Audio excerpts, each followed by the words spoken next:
قوم كل بعدين ارجع نام اذا بدك. ليش قديش صارت الساعة؟ رحت على شغلي ورجعت وطبخت وسخنت الاكل وبرد الاكل وسخنته وحضرتك نايم. قوم تلحلح.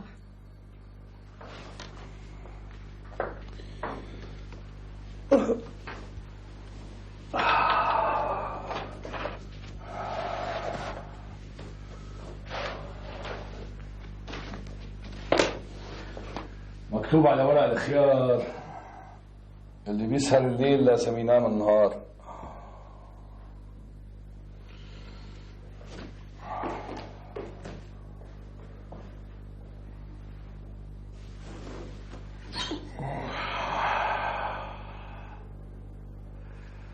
إذا كان الشغل تعبك لهالدرجة، شو رأيك تتركيه وترتاحي بالبيت؟ أنا شغلي منيح والحمد لله وبكفي وبيوفي. هالشغل غالي علي كتير لأنه ما حاجني لحدا وحماني بوقت الشدة، وأنا ما بحب حبسة البيت، خصوصا أنه ما في عنا أولاد صغار.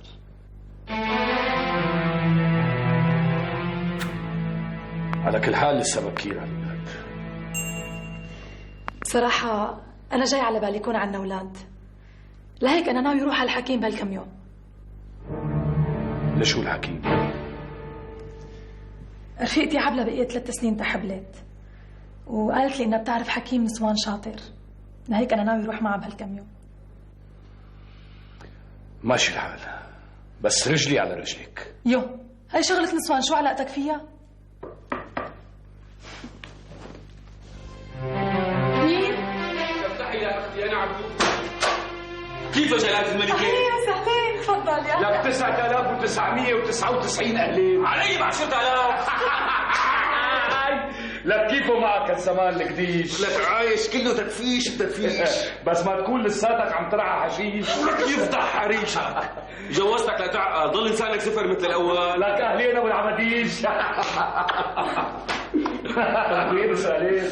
طبع يا اخي، والطبع بيغلب التطبع. معك حق، الداية عوجة ما بتتجلس. اهلين تفضل. لك صحصح لما شافك، انبسط يا عم، اجى حبيب قلبك. هلا طابت القهوه. على عيني، على اذنكم. الله معك.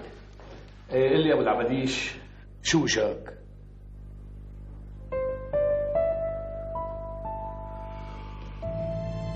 شو بك سكتت؟ خوفتني. اخ يا خيو اخ، المنحوس منحوس ولو علق ولو فانوس. ليش شو صار؟ الولد طلع ميت ببطن امه، لما فتحوا بطنه ليشيلوه ماتت.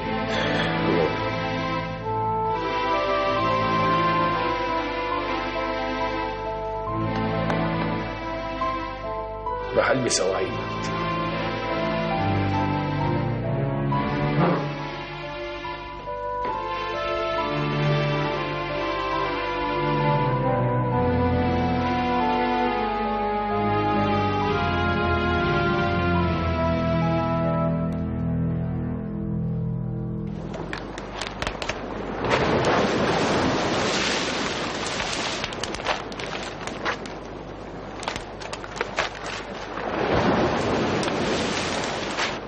معناها أنت جاي تودعني؟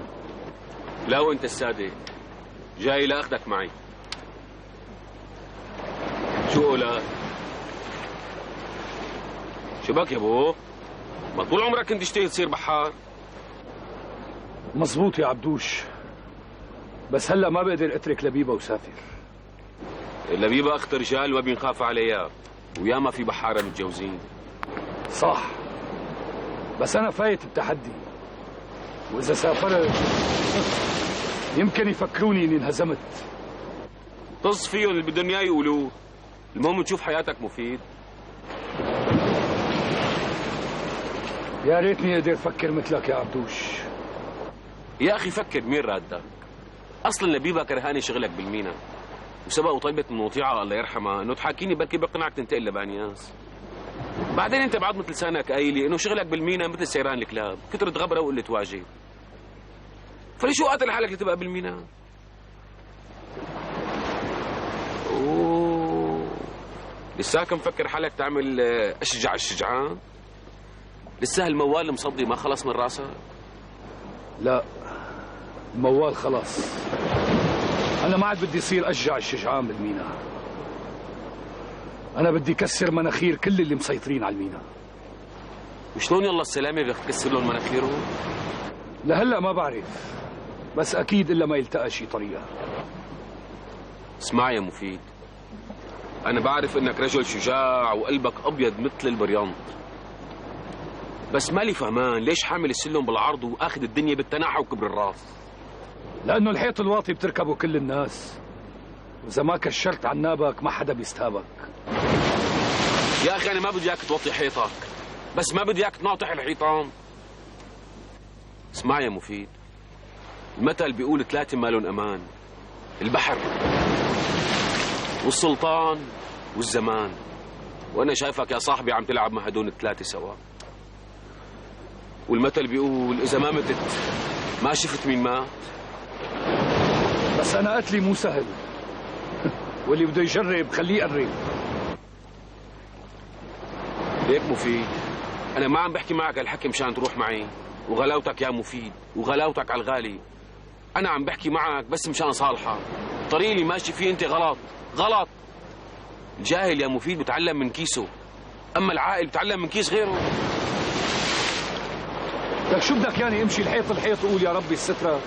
لك لا يا مفيد، أنا ما بدي إياك تمشي الحيط الحيط، أنا بدي إياك تمشي مثل كل الناس، ما بدي كل الناس تصير أعدائك. سيدي خليهم يخرمشوا السقف. لك بشرفك معود الحكي. هيك الدنيا وهيك الناس، إذا ما كشرت عنابك ما حدا بيستهابك، واللي ما بيجي بعصا موسى بيجي بعصا فرعون. بس أنت مالك فرعون، أنت مفيد الوحش اللي يقطع ذنب الجحش، ولازم تعرف يا مفيد إنه إذا تفرعنت رح تلاقي 1000 من يقطع ذنبك.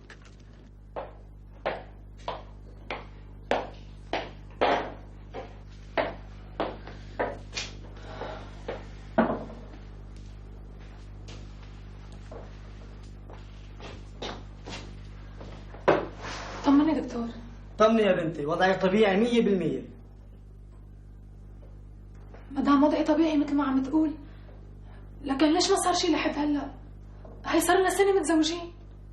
الله أعلم، خلي زوجك يفحص حاله، ممكن تكون العلة منه. مستحيل تكون العلة منه. ليش مستحيل؟ لأنه زوجي يخزي العين إذا ضرب الحيط بيده. خلي يفحص حاله، لأنه جايب الأولاد ما له علاقة بهد الحيطان.